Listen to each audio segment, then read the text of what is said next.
What's going on, guys? It's Greg here, aka NYPrepper. It is Saturday, March 8th, 2025, and I have an emergency alert to share with you guys. Right now it is 22:12 Eastern Time here in the United States, and we have some major breaking news coming in from Eastern Europe again. So yesterday I shared the breaking news about Poland, and I noticed that YouTube shadow banned that video, so a lot of you guys probably didn't get to see it. I'm going to recap what's going on in Poland. It's very, very concerning, but before I do that, we have major breaking news coming in from the Swedish media outlet Expressen. So they're reporting that the US has notified all allies in Europe that the U.S. does not plan to participate in military exercises held in Europe beyond those already scheduled in 2025. Wow.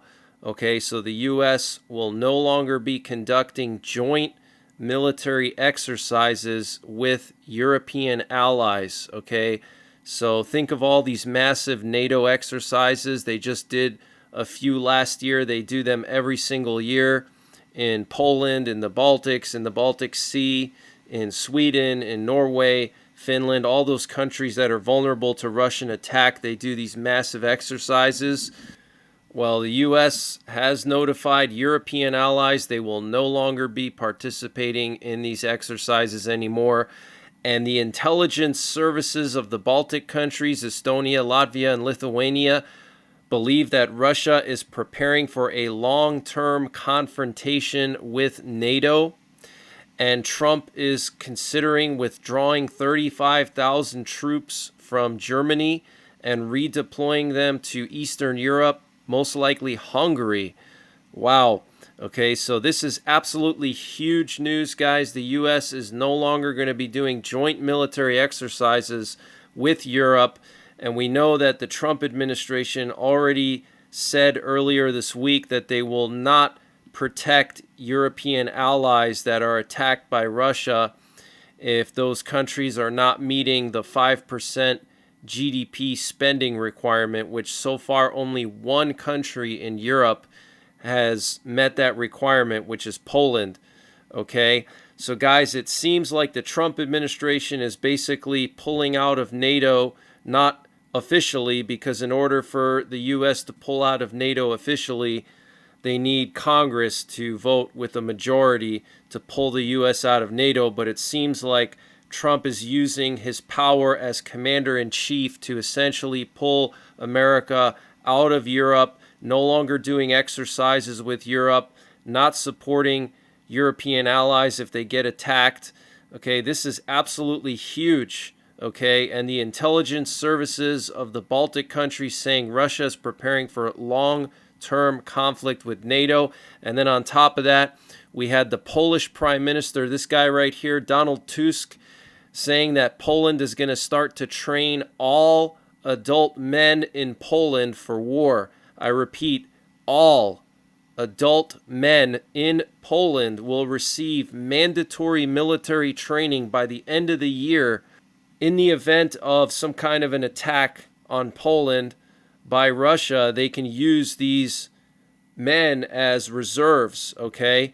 So you're talking about training millions and millions of people. That is absolutely huge. This is something we haven't seen since World War II, okay? Let me read to you what he said. The Polish Prime Minister Donald Tusk has said work is underway to make all adult men in Poland undergo military training. We will try to have a model ready by the end of this year so that every adult male in Poland is trained in the event of war, so that this reserve is comparable and adequate to the potential threats, Tusk said in a speech to the lower house of the Polish parliament. He also says he supports Poland withdrawing from the Ottawa Convention that bans the use of anti-personnel mines, and also possibly from the Dublin Convention that bans the use of cluster munitions. He says he will ask the defense minister for his position on the matters. Tusk added that he thinks Poland should spend 5% of its GDP on defense. This year, the government plans to spend 4.7% of GDP on defense, the highest in NATO. So this is absolutely huge news, guys. And he also said that he wants Poland to explore nuclear weapons and unconventional weapons. Okay, so things are really escalating in Europe. And Trump said that if Ukraine doesn't come to the negotiating table and capitulate to Russia, then the U.S. is going to completely withdraw from Ukraine, which they've already pulled out all the weapons out of Ukraine, and they've frozen shipments in Poland into Ukraine. That means no more air defense missiles for Ukraine, no more intelligence support. Okay, they've stopped sending Ukraine intelligence in the form of satellites and other things. Okay, they've also forbidden private companies in the U.S. from sharing intelligence with Ukraine, including Maxar. Okay, so this is huge. The Trump administration is basically trying to squeeze Ukraine and force Ukraine to capitulate and surrender to Russia. Okay, and Zelensky, the president of Ukraine, announced his delegation to represent Ukraine in upcoming talks with the U.S. in Saudi Arabia on March the 8th.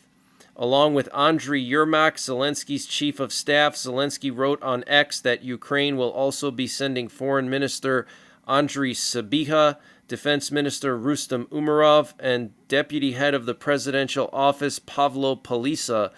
Zelensky wrote that he would travel to Saudi Arabia on March 10th and would meet with the Crown Prince, while the Ukrainian military and political delegation would stay for a meeting with the American team the following day. So Zelensky's traveling on Monday to Saudi Arabia to meet with the Crown Prince. Wow, my guess is he's probably going to try to work out some kind of a deal with the Saudis, maybe a military deal, maybe a energy deal, oil or something, or grain. You know, it sounds like he's going to try to work something out with the Saudis.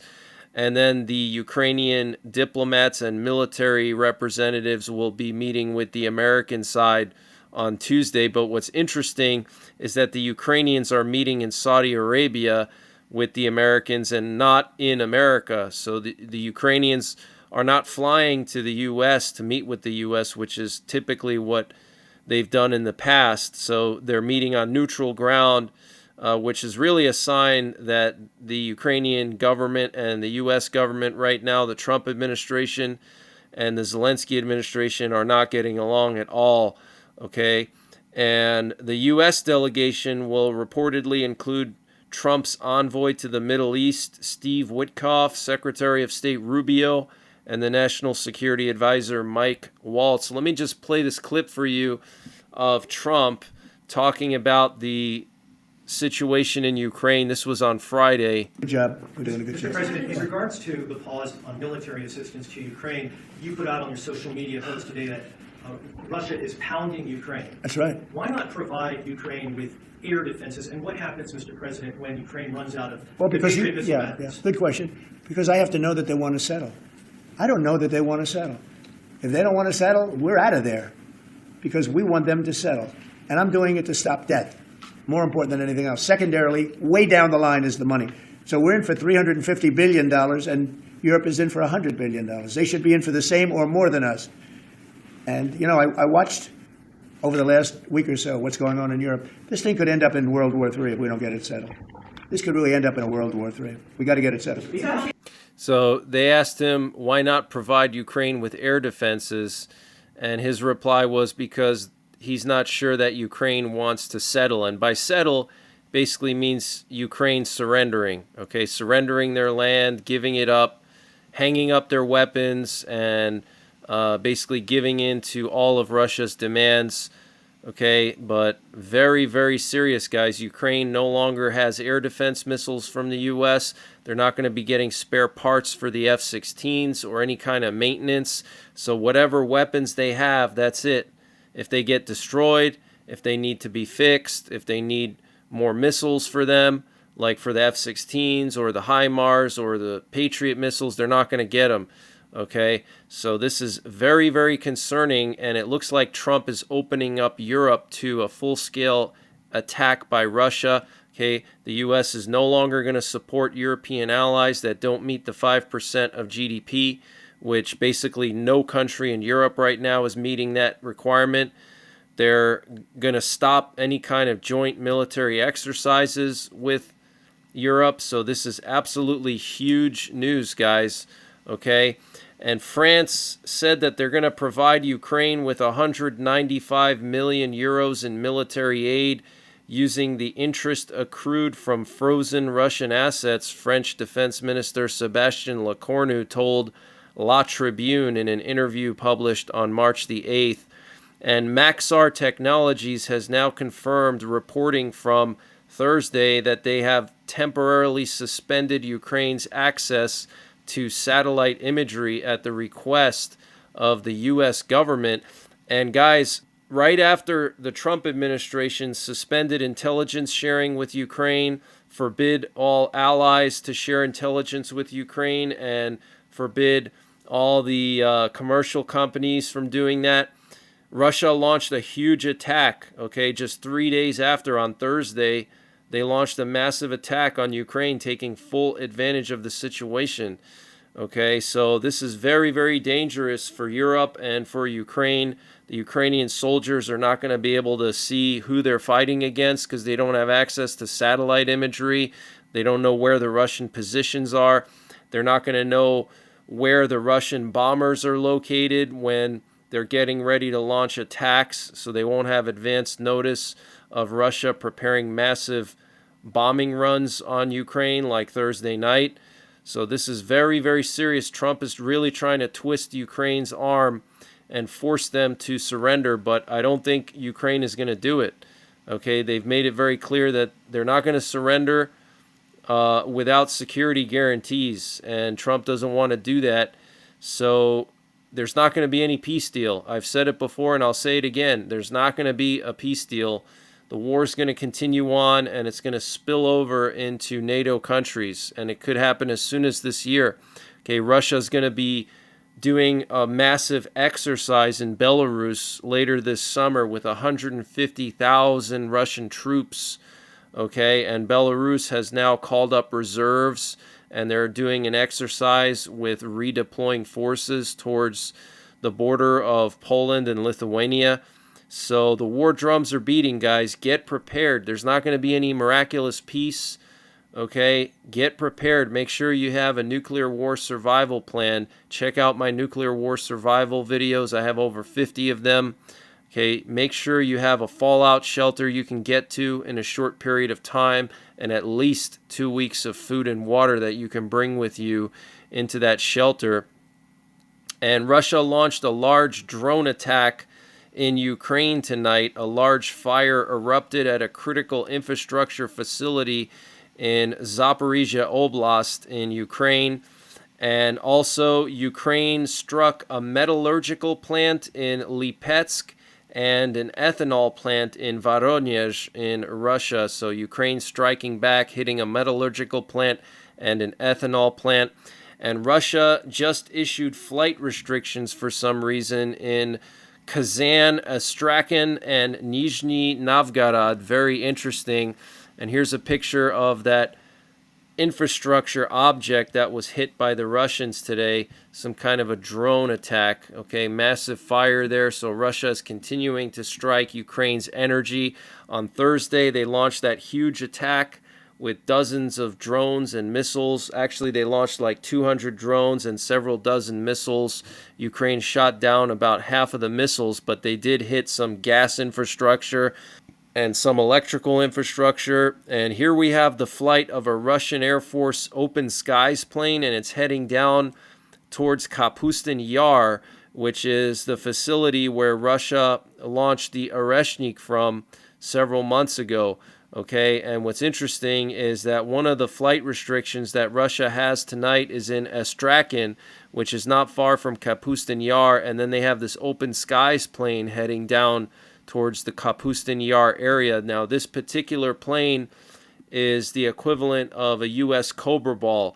It's used to track the trajectory of missiles. Russia uses them when they do missile tests. So maybe Russia is going to do another Oreshnik strike, we'll have to wait and see. But I think Putin has something up his sleeve, and I think we're going to see some kind of a massive attack on both Ukraine and the Baltics and Europe very, very soon.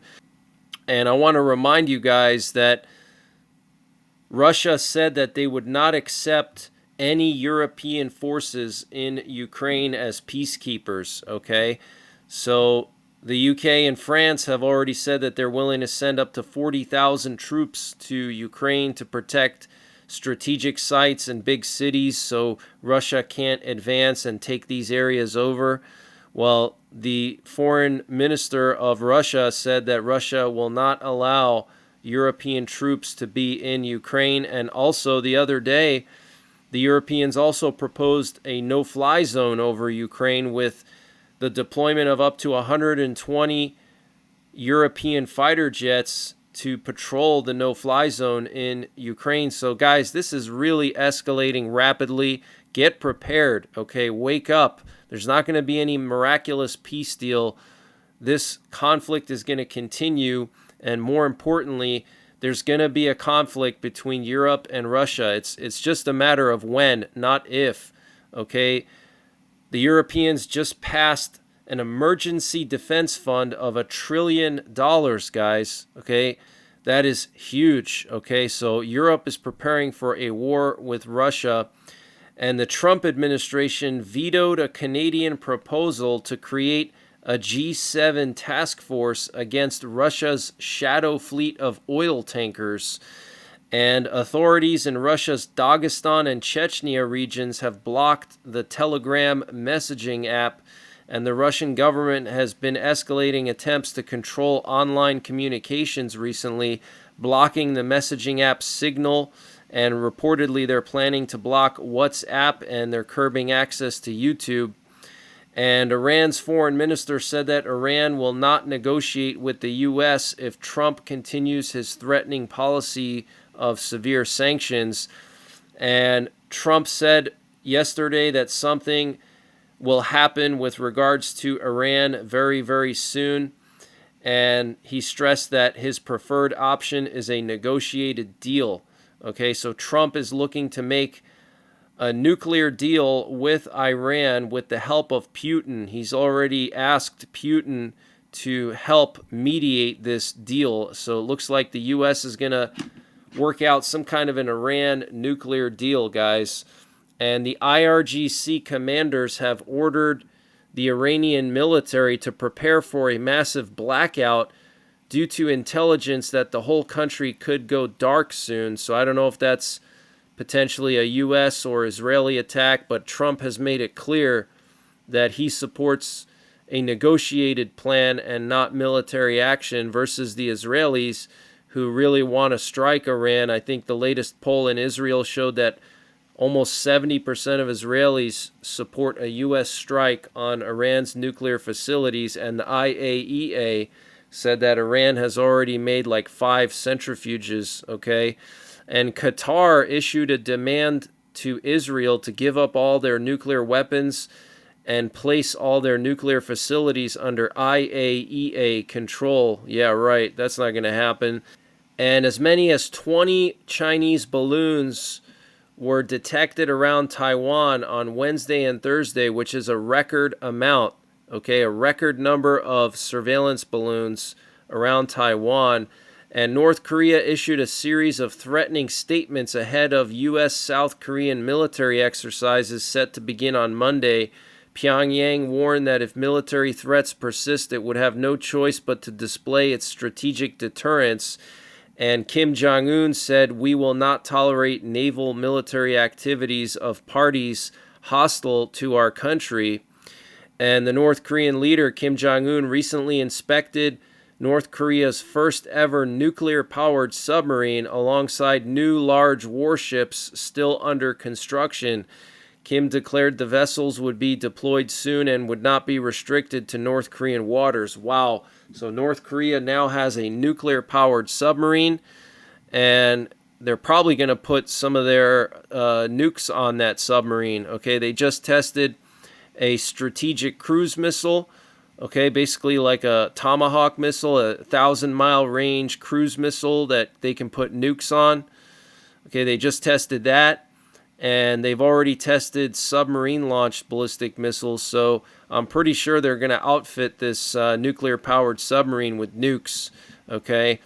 And Kim Jong-un declared that these vessels would not be limited to North Korean waters, so they're going to do international patrols with these submarines that they're building now. Very, very concerning.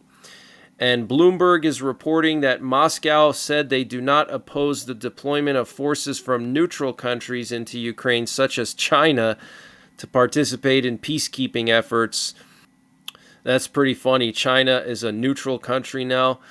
And sources told ABC News that Elon Musk clashed with top cabinet officials in the Trump administration recently, especially Marco Rubio. Apparently, this happened during a cabinet meeting this week. Very interesting. And I want to just play this interesting nuclear code that was transmitted this evening. We've had U.S. nuclear forces transmitting a lot of emergency action messages today and yesterday. Yesterday, there were over 30 of them, and today there were about 20, and a lot of them were tactical messages, which are messages that go out to airborne bombers. But there's been this one message that's been recurring the last couple of weeks that is typically used in what they call Sky Master or Sky King messages. These are the highest priority emergency action messages or nuclear codes transmitted before the actual launch order from the president. Okay, so they're using that same format as these high priority nuclear codes, but they're not using the same call signs. So let me just play this for you. And what stands out is the message of three groups. Okay, typically Sky King and Sky Master messages use messages with three characters. Okay, so this is pretty weird.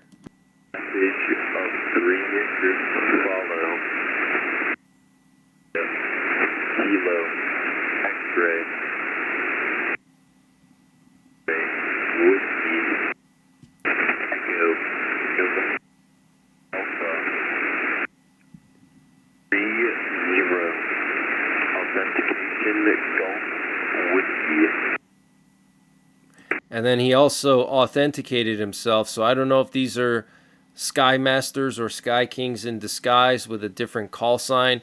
And this evening we have a U.S. Air Force Cobra Ball, which is a missile detecting and tracking plane that was in the Sea of Japan just about an hour ago. And then here you can see this picture showing all of the Chinese balloons and aircraft around Taiwan just a couple of days ago. Okay, look at that, guys. Basically swarming around Taiwan. And China just did live fire exercises off the coast of Australia, right off the coast of Sydney.